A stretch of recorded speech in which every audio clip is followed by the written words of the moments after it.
እግዚአብሔር ነው የቀደመው ዕውቀት የማን ነው የእግዚአብሔር ነው እናንተ ፈጻሚ ናችሁ እናንተ ለዚህ ተጠርታችኋል ማንንም ማስቀረት አይችልም ነበር ስለዚህ ለክርስቶስ መሰቀል ያገለገሉ ሰዎች አሉ ማለት ነው በቀደመው ሐሳቡ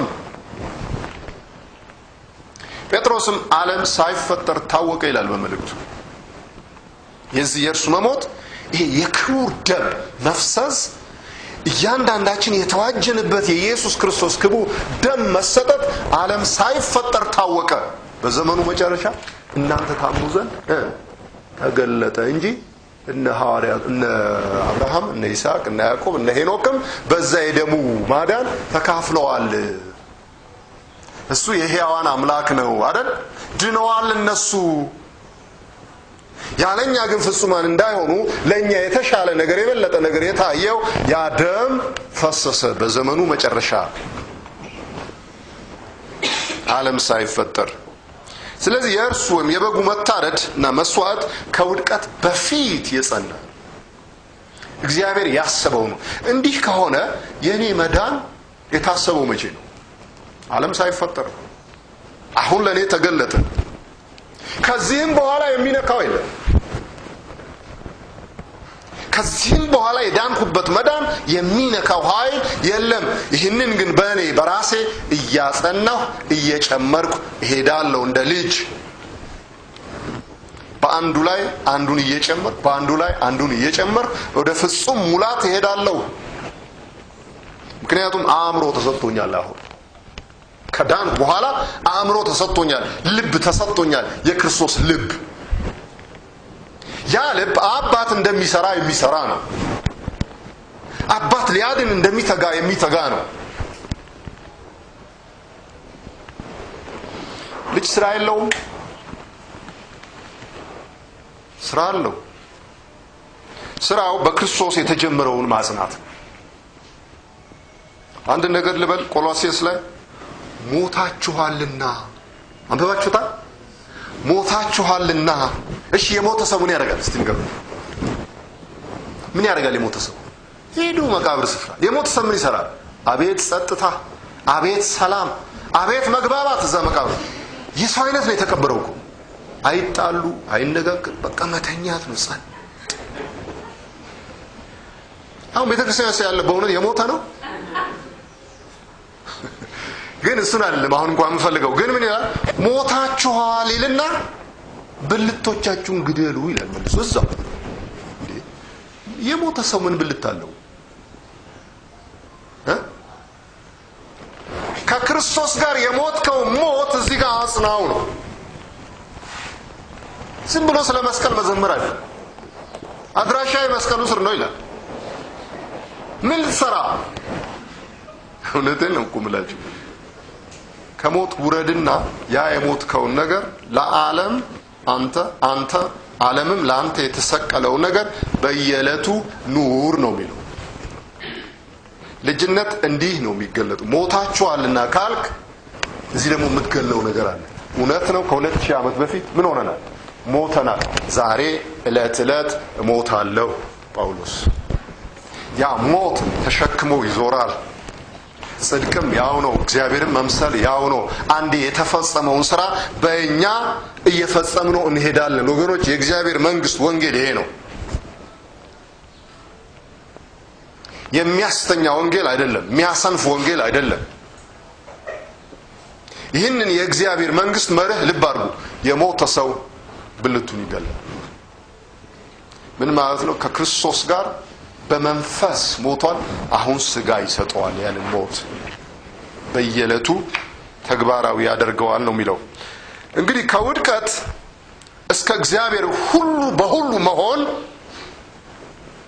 እስቲ ያስቡት ከውድቀት ጀምሮ እግዚአብሔር ሁሉ በሁሉ እስከሚሆን ይሄ በጣም ረጅም የእግዚአብሔር ፕሮግራም ነው በዚህ ሁሉ ውስጥ ነው ፍጥረት የሚያልፈው በዚህ ውስጥ የፍቅሩ ታላቅነት እናያለን የምህረቱን ገናንነት እናያለን የጸጋውን ብዛት እናያለን የሰው ማመጽ እናያለን በዚህ ውስጥ አመጽ እስከ መጨረሻ መገለጥ አለበት።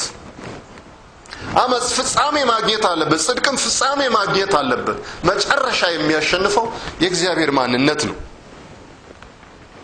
እነዚህ ነገሮች የእግዚአብሔር መጨረሻ ማሳያ ናቸው። የፍቅሩ ጥልቀት፣ የምህረቱ ብዛት፣ የፍርዱ ታላቅነት የእግዚአብሔር ምህረትና እውነት ማሳያ ናቸው። በዚህ ውስጥ ነው እያንዳንዳችን ማየትና መመላለስ ያለብን። ጥቂት ነገር ነግራችሁና እጨርሳለሁ።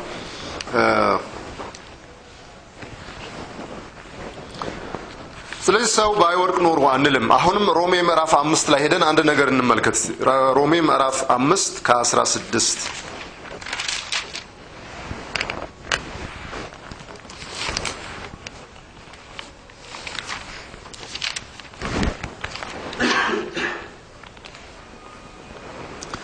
አንድ ሰውም ኃጢአትን በማድረጉ እንደሆነው መጠን እንደዚያው ስጦታው አይደለም። ፍርድ ከአንድ ሰው ለኩነኔ መጥቷልና ስጦታው ግን በብዙ በደል ለማጽደቅ መጣ።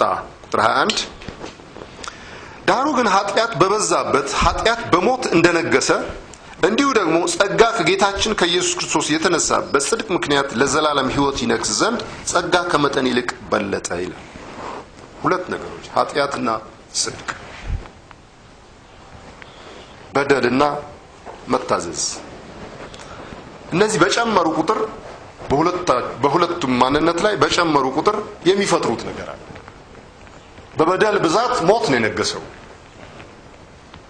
በጽድቅ ብዛት ደግሞ በሕይወት መንገስ አለ።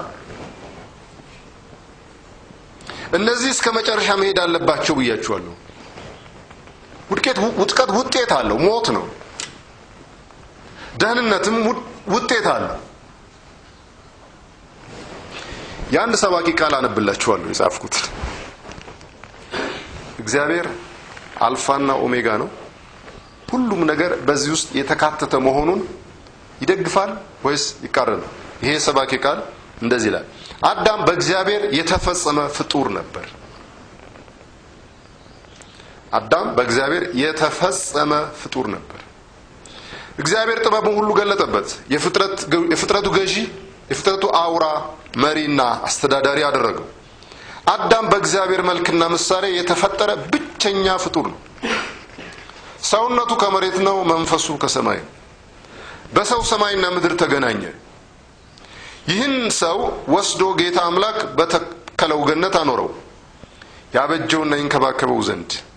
በዚህም ገነት መካከል እግዚአብሔር ሁለት ዛፍ፣ የሕይወት ዛፍና ክፉና ደግ የሚያስታውቀውን ዛፍ ተከለ። የመጀመሪያው የሚበላው፣ ሁለተኛው ግን እግዚአብሔርን መታዘዙና አለመታዘዙ የሚፈተንበት ሆነው የተቀመጡ ነበሩ። ሁለቱ ዛፎች። እግዚአብሔርም ስለ ሁለተኛው ትእዛዝ ሰጠው።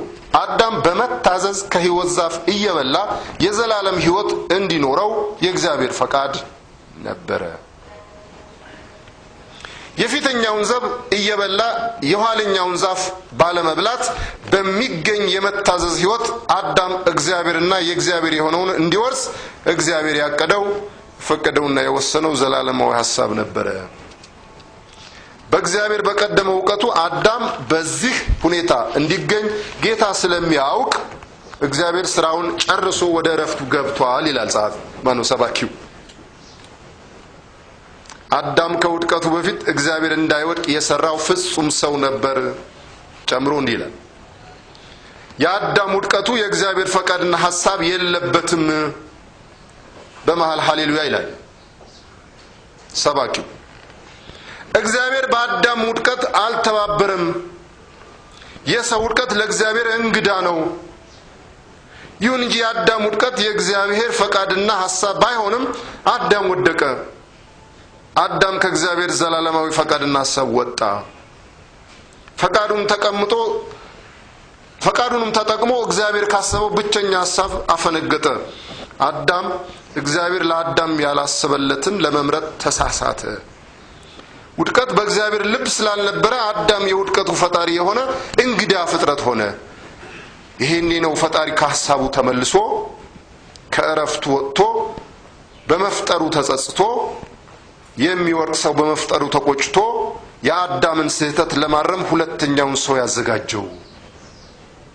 ውድቀት ባይኖር ኖሮ እግዚአብሔር ለአዳም አስቦለት ከነበረው ገነት ባይወጣ ኖሮ ክርስቶስ መጥቶ ስቃይም መከራም አይኖርበትም። ዓለምም አሁን ያለችበትን ፈተና አያገኛትም። ሞት፣ ሲኦል፣ ገሃነም፣ ሁለተኛ ሞት አይኖሩም ነበር። ጌታ ይመስገን።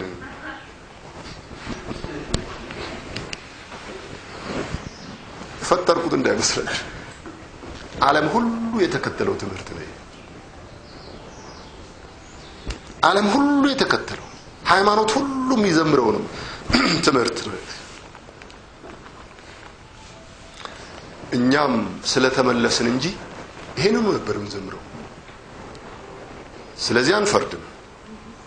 እንዲህ አይነት ሐሳብ ግን ከትውልድና ከሰው ልጆች አእምሮ እንዲረግፍ እንጸልያለን፣ እንሰራማለን። መልእክቶቻችንና ቃላችን እነዚህን ነገሮች ያራግፋሉ። ስለዚህ ከዚህ መልእክት እንዲህ ነገር ላወጣ ይችላል።